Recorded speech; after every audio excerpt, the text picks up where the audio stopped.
Et bonjour à tous et bienvenue dans cette nouvelle vidéo. Alors cette vidéo est une vidéo un peu exceptionnelle pour moi pour deux raisons. La première, c'est que c'est la première fois que j'ai eu à échanger avec quelqu'un pour la préparation d'une vidéo. Et la deuxième, c'est que ça me permet de réaliser mon premier partenariat. Alors ça faisait plus d'une année que j'avais envie de réaliser une vidéo sur la connexion d'un client torrent sur un VPN, histoire de sécuriser les connexions. Mais cela nécessitait évidemment une connexion VPN et un serveur VPN. Je me suis finalement décidé dernièrement, suite à plusieurs requêtes dans des commentaires, à contacter ExpressVPN pour voir si on pouvait collaborer sur ce projet et ils ont accepté. J'ai donc un lien partenaire en description qui vous donne 3 mois gratuits pour tout abonnement de 1 an chez ExpressVPN. Donc si vous souhaitez mettre ces solutions en service ou si vous avez besoin d'une bonne connexion VPN pour d'autres services de type vidéo à la demande d'autres pays, n'hésitez pas à utiliser mon lien en description pour soutenir ma chaîne et puis bénéficier de ce petit rabais. Nous allons donc voir aujourd'hui comment sécuriser le téléchargement de vos torrents au travers d'un VPN. En effet, il y a certains pays qui limitent ce qui est possible de faire en téléchargement torrent et qui font de la répression de cette activité-là. Et donc il existe plusieurs solutions pour contourner cette problématique. La première, ce serait de déménager, ce qui n'est pas forcément très optimal. La deuxième, c'est d'utiliser une seedbox. Donc une seedbox, c'est un serveur qui vous est mis à disposition, que vous louez avec du stockage et une connexion internet à distance, avec plus ou moins de services installés. Mais le problème de ces seedbox pour moi, c'est que ça peut être relativement coûteux. Généralement, elles sont limitées en espace de stockage. Et puis, pour rebénéficier de vos films et rapatrier vos torrents, vous devez évidemment les retransférer. Donc il y a un espèce de double téléchargement qui n'est pas forcément très optimal. Et pour moi, la troisième et meilleure solution, c'est tout simplement de connecter votre client torrent au travers d'un VPN et c'est ce qu'on va voir aujourd'hui. Donc évidemment, ce VPN, vous pouvez aussi à côté l'utiliser pour d'autres choses comme on a dit avant.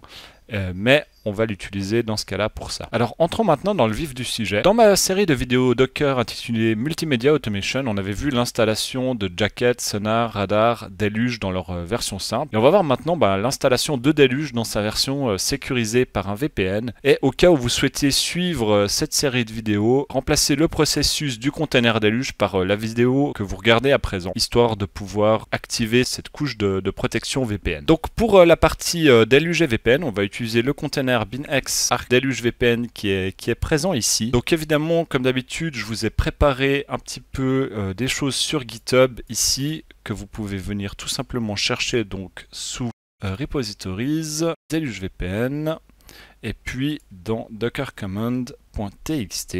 Donc on va commencer par copier cette ligne de commande. Et on va la coller dans un notepad histoire de pouvoir l'éditer un petit peu à côté. Et on va ouvrir notre connexion sur notre NAS, donc sur lequel Docker est évidemment installé et prêt à être utilisé. Donc on est toujours sur un NAS Open Media Vault, mais évidemment vous pouvez avoir Docker sur n'importe quel serveur. Du coup pour les paramètres, donc ici les ports vous pouvez évidemment laisser tout tel quel. Et on va juste éditer les paramètres de dossier qui se trouvent ici, donc ces deux-là.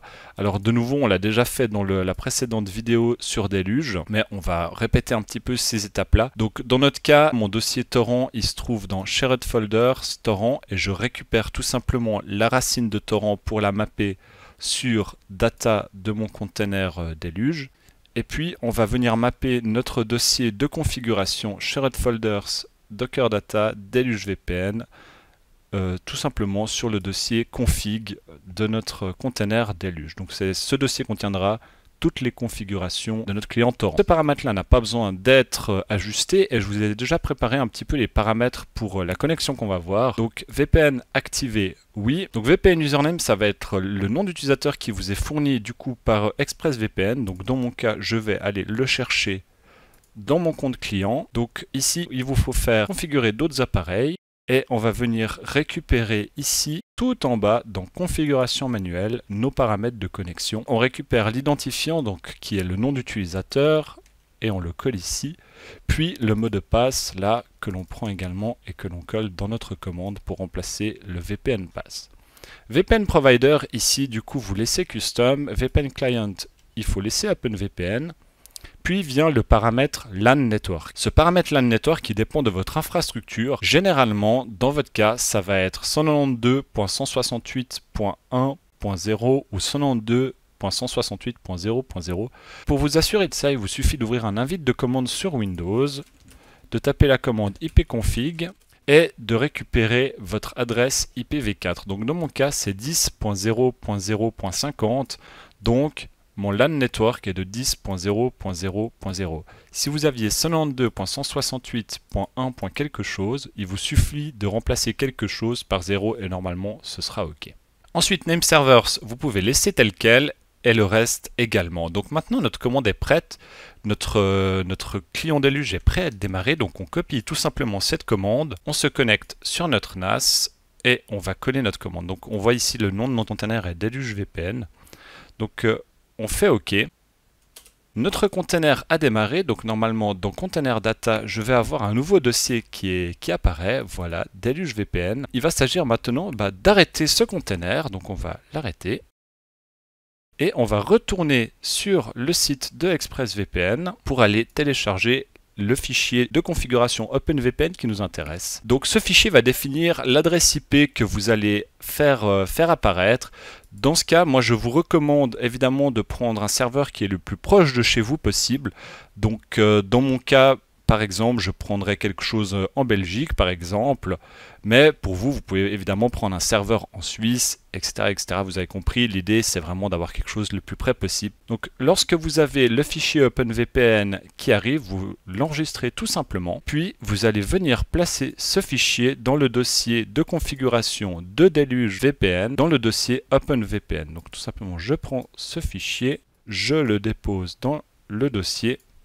Et nous allons maintenant redémarrer notre container et il devrait normalement établir la connexion VPN automatiquement avec le fichier fourni et les identifiants qu'on lui a donnés. Donc on va démarrer ce container et on va aller voir les logs si tout démarre correctement. Donc tout a l'air d'avoir démarré correctement. On va s'assurer que Déluge est correctement accessible. Donc on va ouvrir un navigateur et on va ouvrir la page de Déluge. Donc le port de Déluge ne change pas, c'est toujours le port 8112, donc 8112. Notre container a correctement démarré, notre client est online, notre daemon là apparaît, donc on va s'y connecter.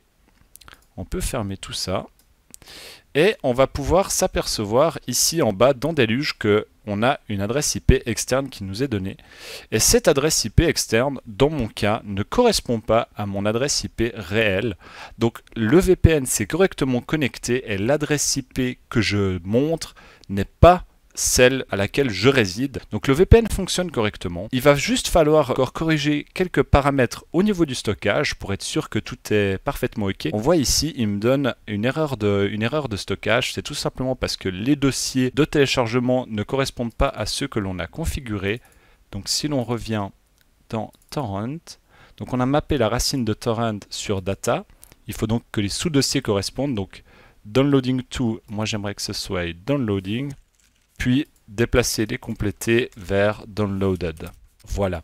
Alors évidemment ici on ne va pas recréer les étiquettes comme on a pu le faire. Vous pouvez retourner voir la vidéo précédente sur Déluge pour créer ces paramètres là. Mais on voit à présent que notre stockage apparaît correctement. Donc maintenant que Déluge est parfaitement configuré, il est possible que vous ayez envie de changer d'adresse IP ou de serveur de connexion au cas où vous avez des lenteurs, des soucis, etc.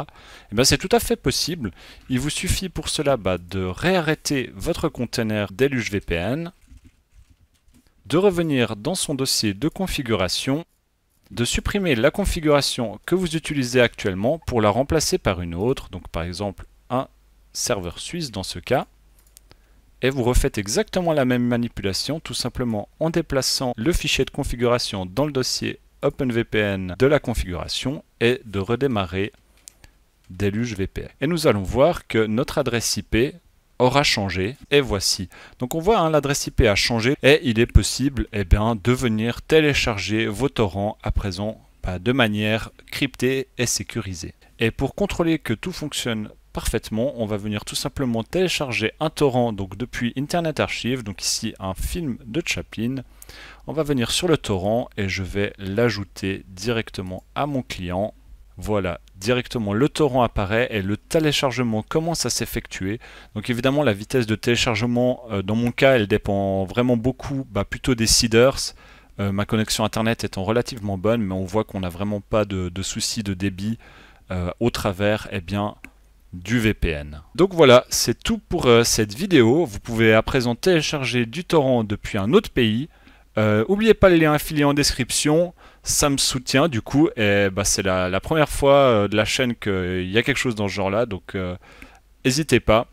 Et puis bah du coup, je vous dis à la prochaine. Ciao ciao.